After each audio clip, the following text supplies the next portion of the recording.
നമ്മുടെ അതിരൂപതയുടെ ഈ അതിരൂപതയില് ഈശോയുടെ മനുഷ്യാവതാര ജൂബിലിയുടെ ഔദ്യോഗികമായ സമാപനം കൂടിയാണ് ഇന്ന്. ആ സമാപനം കുറിച്ചുകൊണ്ട് ഇത്ര മനോഹരമായി ഇത്രയും ജനങ്ങള് ഇപ്പോഴും എത്തിയിട്ടില്ല ഇവിടെ പൂർണ്ണമായിട്ട്. ഇത്രയും ജനങ്ങള് നമ്മുടെ കർത്താവിന്റെ തിരുപ്പിറവിയുടെ രംഗം ആവിഷ്കരിച്ചുകൊണ്ട് ഈ നിരത്തുകളിലൂടെ കടന്നു വന്നു എന്നുള്ളത് നമുക്ക് വലിയ അഭിമാനകരമായ കാര്യമാണ്.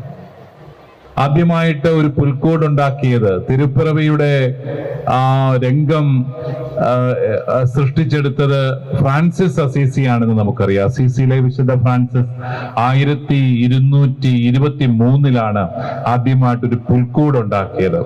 അദ്ദേഹത്തിന്റെ ലക്ഷ്യം ബെത്ലഹേമിലെ ഏറ്റവും ദരിദ്രമായ സാഹചര്യങ്ങളിൽ എങ്ങനെയാണ് ഈശോ പിറന്നു വീണതെന്ന് അന്നത്തെ ജനങ്ങളെ കാട്ടിക്കൊടുക്കുക എന്നുള്ളതായിരുന്നു. അതിലൂടെ തിരുപ്പിറവിയുടെ യഥാർത്ഥമായ സന്ദേശം അനേകരിലേക്ക് എത്തിക്കാൻ അദ്ദേഹം പരിശ്രമിച്ചു. പിന്നീട് അതാണ് നമ്മുടെ വളരെ പെട്ടെന്ന് തന്നെ ലോകമാസകലമുള്ള ക്രൈസ്തവ വിശ്വാസികൾ ഏറ്റെടുക്കുകയും ക്രിസ്മസിനോടനുബന്ധിച്ച് നമ്മളെല്ലാവരും നമ്മുടെയൊക്കെ വീടുകളിൽ പുൽക്കൂടുകൾ നിർമ്മിക്കുകയും എല്ലാം ചെയ്തത്. നമ്മൾ എപ്പോഴും ഓർക്കണം, ബെത്ലഹേമിൽ ആ ശിശു പിറന്നത് കൊണ്ടാണ് ഇത്രയും മനോഹരമായ ഒരു ലോകം നമുക്കിന്ന് ലഭിച്ചത്. ഒത്തിരിയേറെ യുദ്ധങ്ങളും ഒത്തിരിയേറെ കലാപങ്ങളും ഒക്കെ ഉണ്ടെങ്കിലും അതിനെയെല്ലാം കവച്ചു വയ്ക്കുന്ന നന്മയുടെ ഒരു ചരിത്രവും ഇവിടെ ഉണ്ടെന്ന് ഈ ലോകത്തെ ബോധ്യപ്പെടുത്തിക്കൊണ്ട് നമ്മളിൽ ഓരോരുത്തരിലും ദൈവം വസിക്കുന്നു എന്ന വലിയ യാഥാർത്ഥ്യം നമ്മളെ ബോധ്യപ്പെടുത്തി ദൈവം മനുഷ്യനായി അവതരിച്ചു.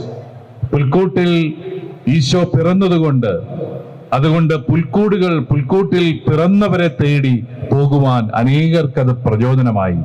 ലോകത്തിലുള്ള ഏറ്റവും പ്രധാനപ്പെട്ട കാരുണ്യ പ്രസ്ഥാനങ്ങളെല്ലാം പിറന്നു വീണത് ക്രൈസ്തവ സന്ദേശത്തിന്റെ പിൻബലത്തിലാണെന്നുള്ളത് നമുക്ക് അഭിമാനകരമാണ്. കാരണം നമ്മുടെ ദൈവം ദരിദ്രനായി അവതരിച്ചെങ്കിൽ ദാരിദ്ര്യത്തെ പുൽകുവാനും ദരിദ്രരെ തേടി പോകുവാനും നമ്മൾ ഓരോരുത്തരും പരിശ്രമിക്കേണ്ടതാണെന്നുള്ള ഒരു വലിയ സന്ദേശം എല്ലാവരിലും ലഭിച്ചു. ഞാനിപ്പോഴും അഭിമാനത്തോടു കൂടി ഓർക്കും, നമ്മുടെ അതിരൂപതയിലും നമ്മുടെ എല്ലാവരുടെയും, നമ്മുടെ ഈ 80,000-ഓളം വരുന്ന കുടുംബങ്ങളുടെ പിന്തുണയോടെ എത്രമാത്രം കാരുണ്യ പ്രവർത്തനങ്ങളാണ് നമുക്ക് ചെയ്യാനായിട്ട് സാധിക്കുന്നത് ഓരോ വർഷവും.